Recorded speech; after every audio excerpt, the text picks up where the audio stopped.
কিছুদিন আগেও চিত্র ছিল সম্পূর্ণ ভিন্ন। ইংলিশ প্রিমিয়ার লিগ তো বটেই, চলতি মৌসুমের সম্ভাব্য সব শিরোপার দাবিদার ছিল তারা। কিন্তু হুট করেই ছন্দ হারিয়ে সব প্রতিযোগিতা থেকেই একে একে বের হয়ে যেতে থাকে দলটি।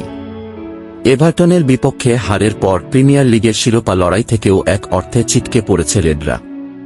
গুডিসন পার্কে বুধবার রাতে ইংলিশ প্রিমিয়ার লিগের ম্যাচে লিভারপুলকে 2-0 গোলের ব্যবধানে হারিয়েছে এভারটন। 2010 সালের পর ঘরের মাঠে লিভারপুলের বিপক্ষে জয়ের স্বাদ পেল দলটি। টফিসদের হয়ে গোল দুটি করেছেন জ্যারেড ব্র্যান্থওয়েইট ও ডমিনিক ক্যালভার্ট-লুইন।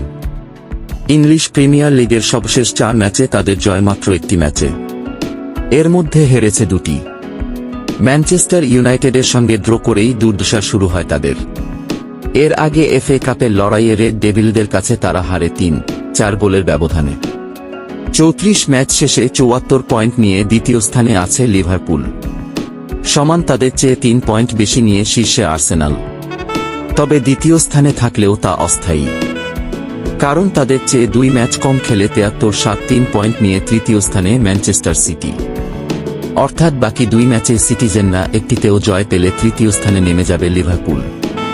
নাটকীয় কিছু ছাড়া শেষ 4 রাউন্ডে এই অবস্থান থেকে শিরোপা লড়াই করা বেশ কঠিন তাদের জন্য। এদিন ম্যাচের 6ষ্ঠ মিনিটেই পেনাল্টি পেয়ে গিয়েছিল এভারটন।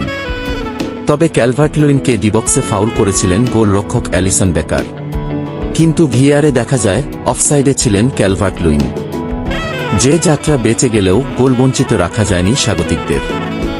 27তম মিনিটে ফ্রি কিক থেকে বক্সে 2টি শট নেয় এভারটন।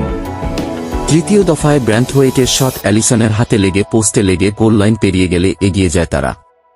58তম মিনিটে ডুইক ম্যাকনিলের নেয়া থেকে কর্নার থেকে দারুণ এক হেডে ব্যবধান দ্বিগুণ করেন ক্যালভার্ট-লুইন। 2 গোলে পিছিয়ে পড়ে ম্যাচে ফিরতে মরিয়া হয়ে ওঠে লিভারপুল, কিন্তু ভাগ্য সঙ্গে ছিল না তাদের। 69তম মিনিটে লুইস দিয়াসের কোনাকুনি শট পোস্টে লেগে ফিরে আসে। এছাড়াও তাদের দারুণ কিছু প্রচেষ্টা নষ্ট করে দেন গোলরক্ষক জর্ডান পিকফোর্ড। ফলে হারতেই হয় রেডদের।